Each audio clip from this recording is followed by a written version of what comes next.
University, Chartered Engineer, Chair of the PSI British Standards Institute Technical Committee, Chair of Climbing and Walking Robots Association, member of the International Institute of Acoustics and Vibration. Please, Professor Tokhi, start your lecture.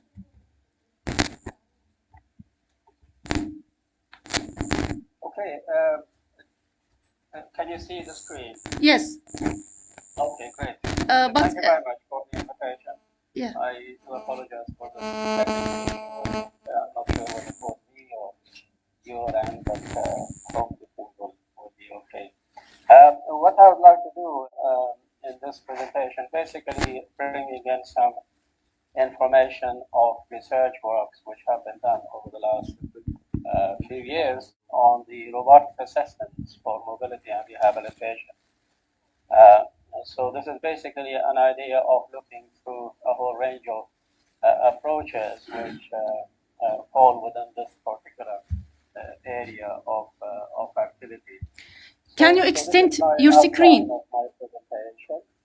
Professor, I'll give you a brief introduction, first of all, to the subject matter.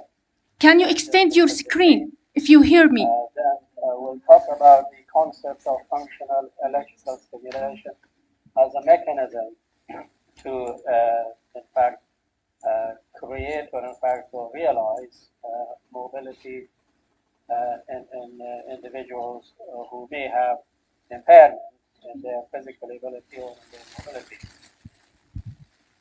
Then we will use that concept in certain sort of ways to help, in fact, to develop concepts in terms of upright mobility and also exercise regimes.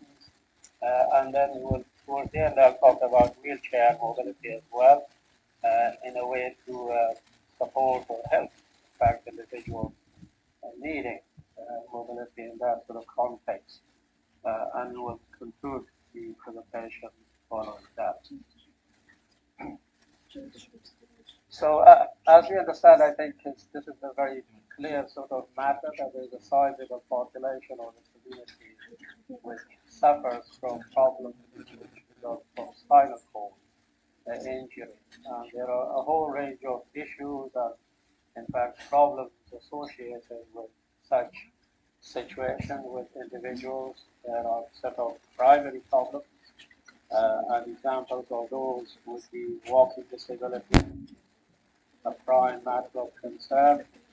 There is difficulty in upright mobility, the further sort of issue, where people can find wheelchair or otherwise will have a whole range of issues and problems in that sense. And of course, overall, there is freedom of movement, of course, which is also a prime matter of concern in those cases. But there are also secondary health risks as well associated with SCI. So as the mobility of the individual is very limited, so the muscles are not actually active most of the time. And so there is, over time, there will be wastage of the muscles, and equally there will be weakness of bones, and then there are a whole range of other health issues like heart disease, pressure sores, and digestive disorders, and type 2 diabetes, and so on and so forth. So these are, of course, a whole range of issues which are problems associated with SCI. And so this is, of course, a matter of serious concern, which one would need to be looking into. So in order to help, in fact, such individuals, there has been a lot of attempt, in fact, in terms of developing orthotic or prosthetic devices, and of course, depending on the need of and requirements of the individual. So a whole range of developments in terms of research and otherwise have taken place. These will normally will make use of the concepts of robotics and control techniques, and that's in fact sort of area which I'm going to focus more on in this presentation. sorry. Okay, so to just give you a glimpse of what I mean by functional electrical stimulation and the concept of functional electrical stimulation. So we understand, of course, in the biological sort of sense, that there is a control mechanism in the individual. Of course, we call brain. There are some connections from the brain to the various parts of the body, so those connections are actually running through the spinal cord. And so what happens is, if there is some kind of maybe accident or could be disease-related sort of issue, and as a result of that, if the connection is lost, then the command from the brain will not actually reach the muscle. And hence there is, of course, this issue of mobility will arise. So although the muscle is fully intact and no problem with it, but of course, since the connection from the control unit, the brain, is lost, so there is no command reaching there, and so nothing will happen in terms of mobility. So what we actually are looking at as far as functional electrical stimulation is concerned is if we can exercise or in fact realize some kind of mechanism of applying electrical stimulation to the muscle, then that of course will produce some kind of motion.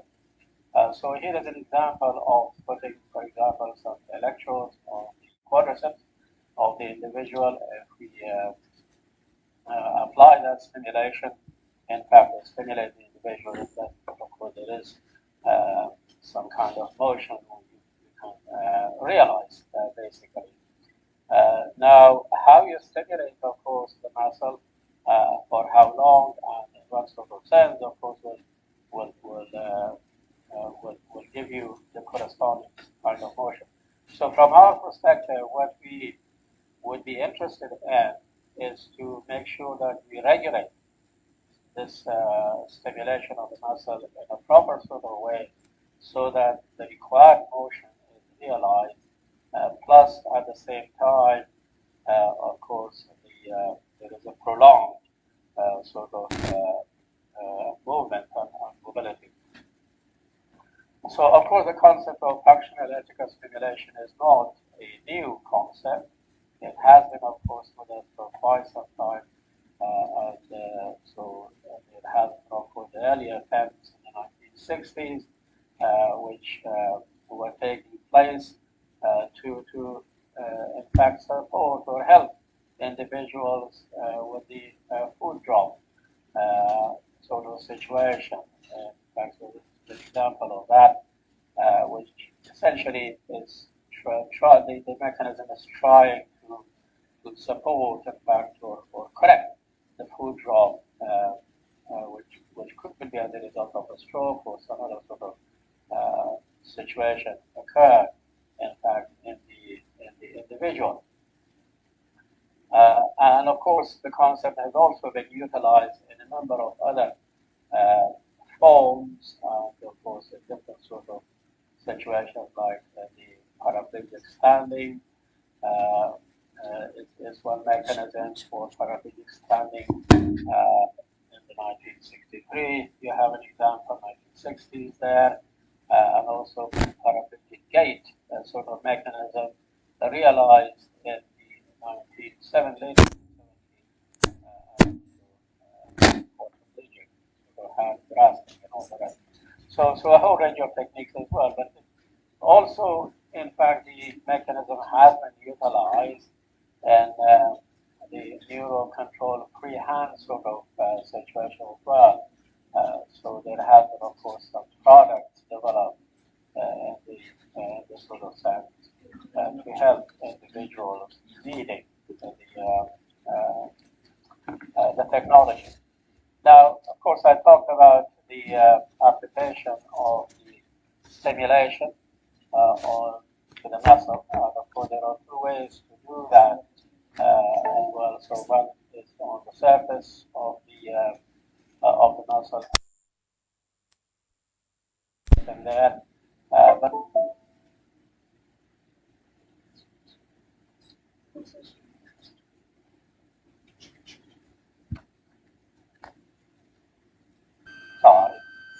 the body. But of course, there are some issues associated with that sort of mechanism.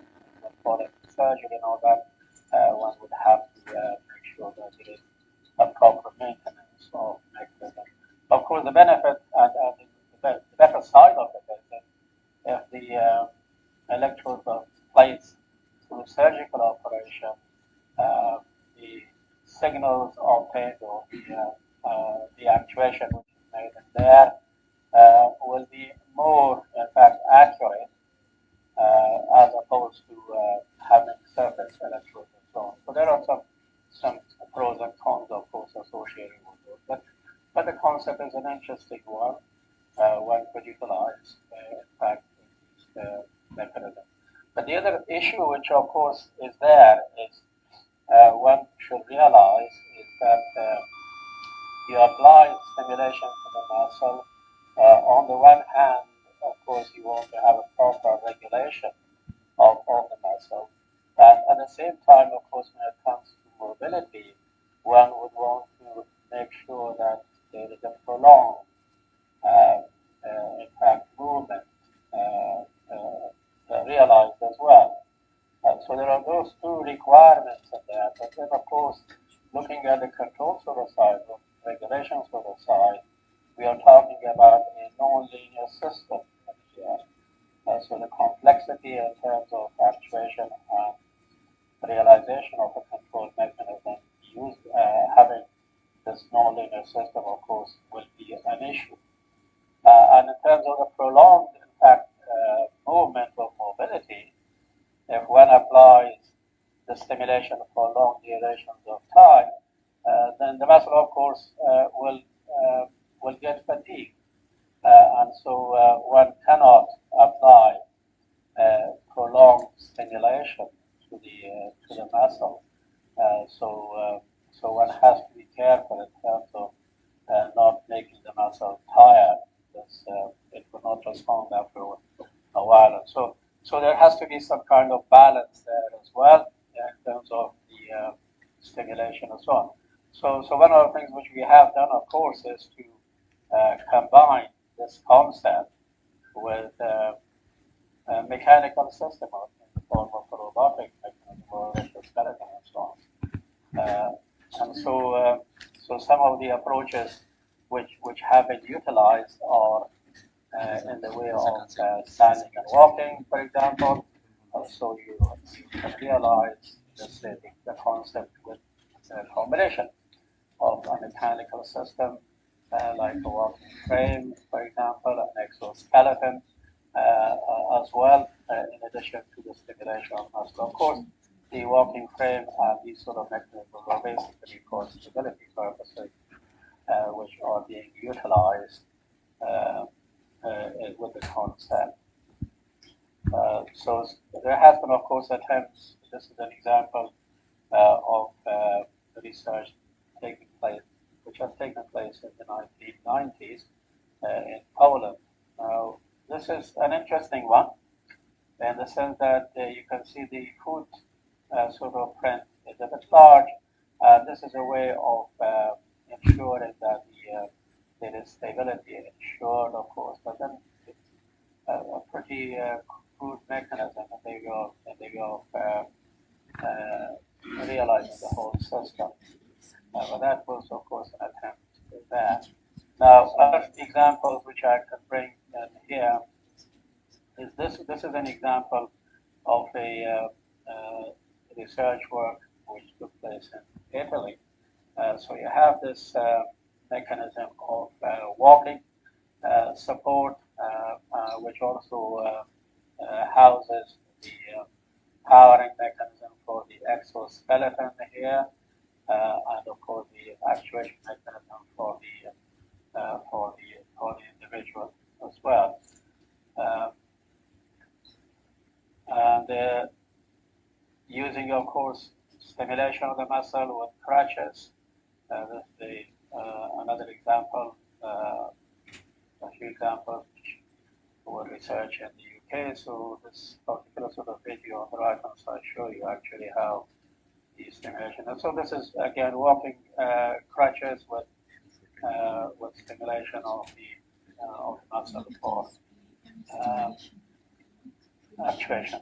So as I mentioned earlier, these are the two main issues, in fact, when it comes to applying functional electrical stimulation in an attempt to produce gains. So on the one hand, you require precise, stable control for repeating individual steps, but then you're talking about a nonlinear and time-varying system on the other hand. So muscles do have those characteristics, but at the same time, you need to walk for a reasonable distance, but the downside is that muscles will fatigue very rapidly. So the solution is to combine this stimulation with a so-called smart or orthotic mechanism.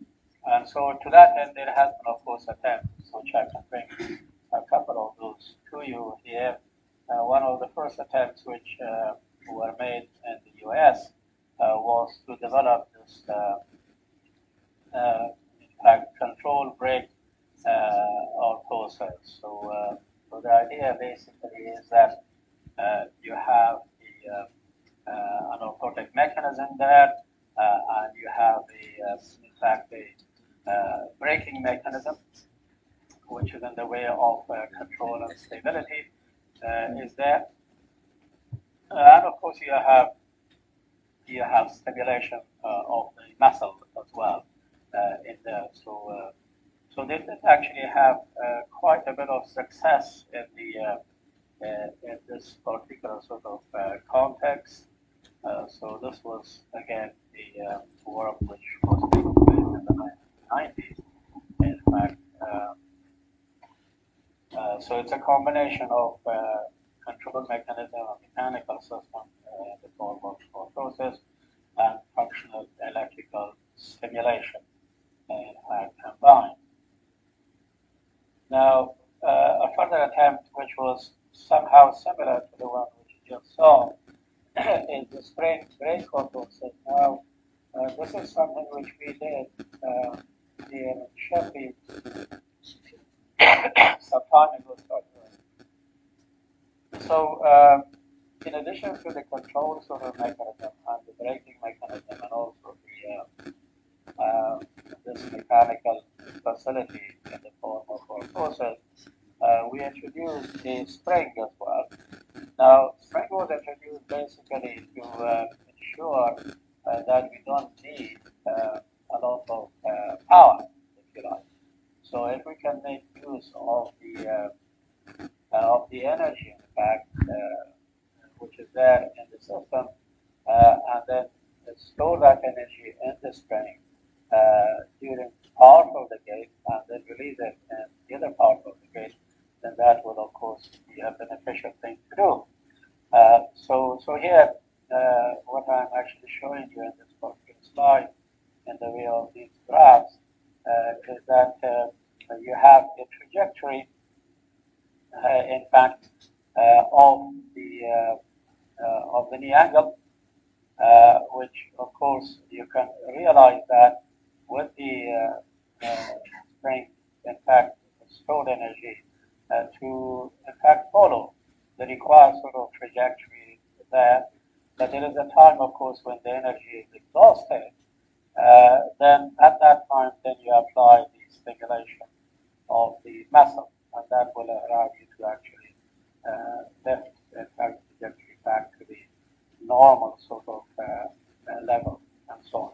So that was actually some sort of work which we realized in there. So here you can see the stimulation on the muscles in the form of, in fact, some impulses. In fact, so you don't have to have too many of these, only a reasonable amount to ensure that you regulate the process properly. And so that was actually the concept which we have realized in a whole range of techniques. But I can also bring in some examples of similar sort of works which have taken place in other places. So I'm sure you are aware of the of HAL, developed by Cyberdyne in Japan.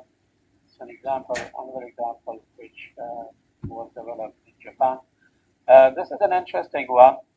This is, in fact, an athlete who managed to disable himself through his sporting activities in New Zealand.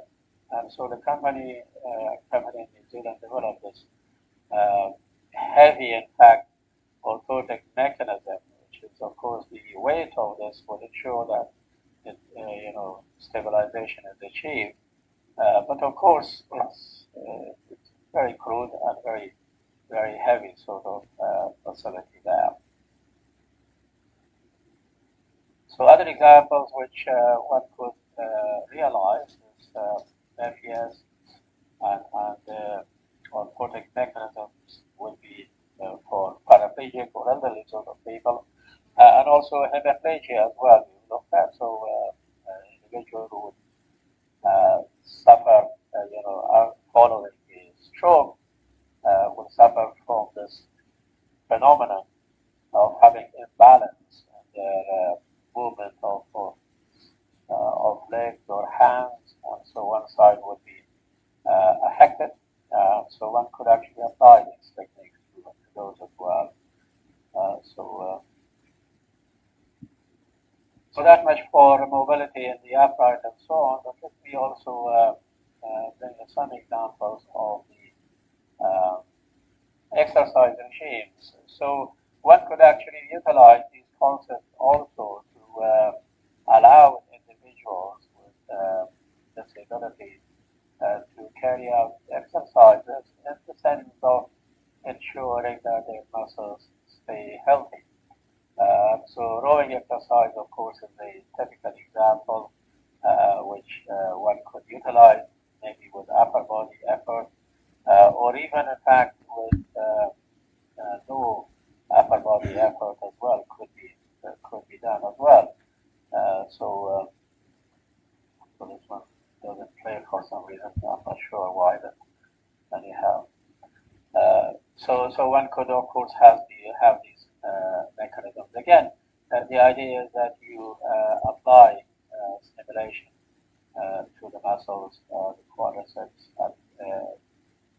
at defined sort of instance of time, and also make use of this mechanical system with effort of the upper body and so on to ensure that the individual is healthy.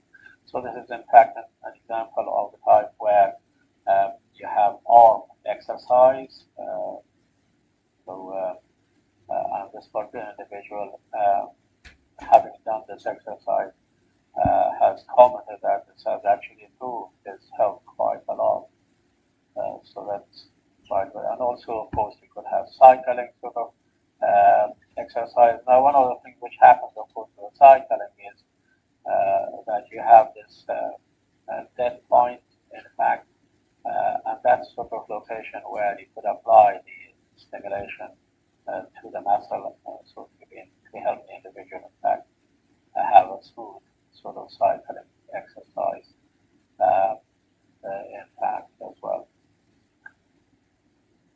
And here are some examples of the same. In fact, this is in the sports sort of center, and the further one of the same, in fact, in the US, developed in the same sort of way. Another example, which again is of this tricycle. So this individual is completely actually helped by fully, in fact, by this stimulation of the muscle, so allowing him to exercise, in fact, or cycle.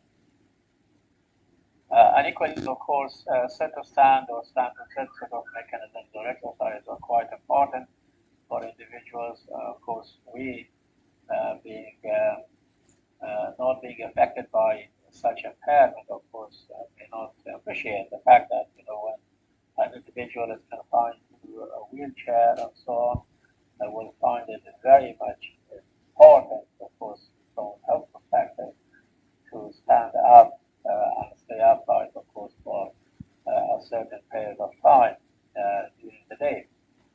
And so again, such mechanisms could be utilized, in fact, to allow the individual to stand up and stay upright. And there has been, of course, attempt to develop some mechanical systems to the same sort of, with the same idea. So an example of it is actually here for an individual giving a speech on this occasion, or in fact just to stand up. So this is quite an interesting one in the sense of having a wheelchair which is being transformed into a form which allows the individual to stay upright. And of course, there is a lot of benefits, in fact, to that as well.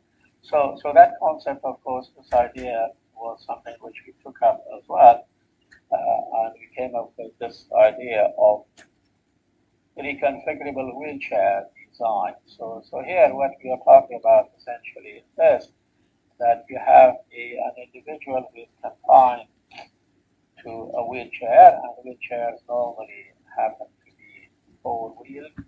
And so difficulties are that, first of all, given that the wheelchair is on four wheels, it has a relatively large footprint. And so if we can actually transform this, reconfigure it so that it transforms into a two-wheel mechanism, then the footprint, of course, will become smaller. So the wheelchair can travel into confined spaces, specifically, of course, which are relevant to homes, of course, in domestic environments. The other benefit, of course, to that is when an individual is on the wheelchair, and if the individual wants to communicate or have a conversation with someone else, of course, the other individual, the healthy one, would be standing, and of course, this individual on the wheelchair, of course, there is a fair amount of distance between the eyes, of course, so there is not a direct eye contact, which is not good, of course, psychologically for the wheelchair individual. And so if we can actually, while we are transforming this wheelchair into two wheels, we can lift the seat as well. We can lift the seat, of course, to a level that the individual will be at a similar eye contact to someone who is standing. And that will have, of course, a lot of psychological benefit to the individual. And at the same time, of course, if you can do this, the individual could also be able to reach items on a shelf and do lots of other things as well. So the transformation takes place, of course, simply in this sort of way, but know that once the wheelchair is on two wheels, you have an inherently unstable system. So you have an inverted pendulum on two wheels, and so there is where you need to look at devising suitable control mechanism for it to make sure that you stabilize and keep the system stable. So there are a whole range of, in fact, control loops which one would need to realize in this sort of sense. So first of all, as the transformation takes place, so you have the actuation of the wheels, of course, how they transform, and once the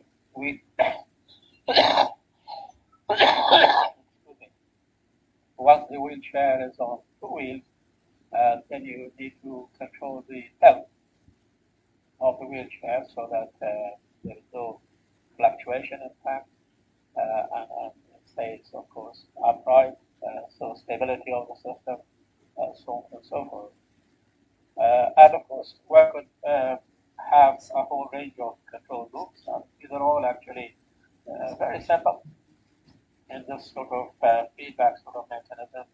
So you have a controller, and you have a set point for the required sort of response which you want to achieve, and then you actuate, of course, the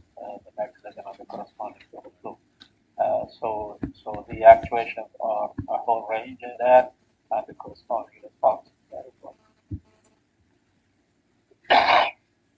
So given the complexity of this particular system, what we have resorted to is to use fuzzy logic mechanism. So here we have the concept of modular fuzzy logic control, which is utilized, and I'm only displaying a few of these actually loops in here for you, essentially. And these fuzzy logic controllers, which we have, not all of them will be active at the same time, but of course, depending on the situation, there will be certain loops will be active and certain loops will be deactivated, and that's why you've got these switches, if you like, in there. For example, you've got the seat in there, the yaw motion, for example, and the right wheel and the left wheel, and so on mechanisms. But all these fuzzy logic controllers share of rule base, which is a standard sort of rule base. We have Gaussian sort of membership functions in there, and the Mandani type fuzzy logic controls are being utilized in this case. And we'll give you a bit of some interesting results of these. So here, in addition to actually allowing that the wheelchair to be transformed into two wheels, we were a bit adventurous, and we said, okay, let's actually take this up to the level of allowing it to climb up and climb down stairs as well. So this is an example of the climbing up back mechanism, which I'll show you a small video clip of this as well. And in fact, some results in here. So what we did in here was basically the fuzzy logic scaling factors, which were there, were utilized, were tuned, if you like, heuristically, and also through an optimization algorithm as well. And so these graphs actually show you how, in fact, the two mechanisms will perform. The tilt angle, in fact, here as well, as you will see, there is a bit of fluctuation, but not significant, in there, basically. So the system has managed to do pretty well. But this, of course, will hopefully show you a better way of explaining the mechanism. So you can see there is a whole, in fact, transformation of the wheels in the way that allows the whole wheelchair to be rotated in a way of allowing the wheelchair to climb up the stairs. You can do also climbing down as well in the same way. So again, the graphs actually show you a better sort of way of. In fact, interesting enough, in here there is a bit of actually peak in here towards the end of the motion as well, which probably will see it in this video clip as well, but not a matter of great concern there. So this is going the reverse way.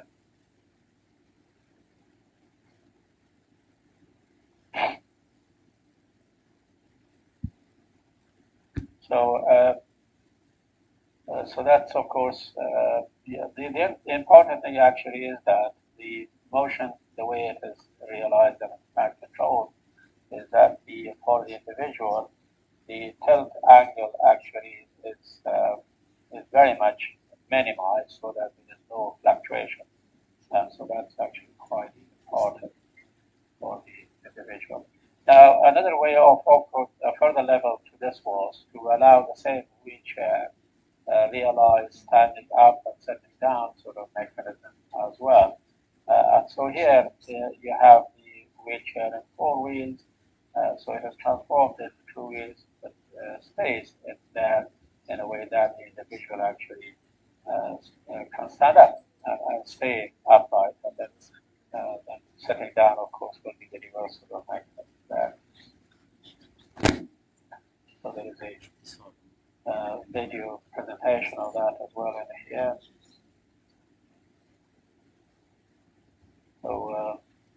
So it's that, you know, it is actually stable there, staying upright, and then want to sit down as well.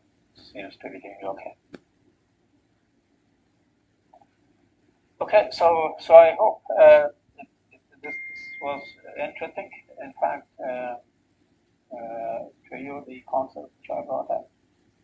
So the way of concluding the presentation, what I've done is to give you the idea, the concept of functional electrical stimulation in a way of using it for assisted mobility or exercise, and also a way of rehabilitation and functional exposure, basically. If you realize these exercise mechanisms and so on, this will help, of course, towards rehabilitation as well. And of course, robotic assisted is utilized basically in the process for mainly for stability and balance. So the idea is electrical stimulation control to have a whole solution. And so these strategies, of course, will are basically attempts to enable the disabled and elderly people. So I thank you very much for that. Thank you, Professor. Thank you very much, and we hope to see you sometime here in Syria next year in our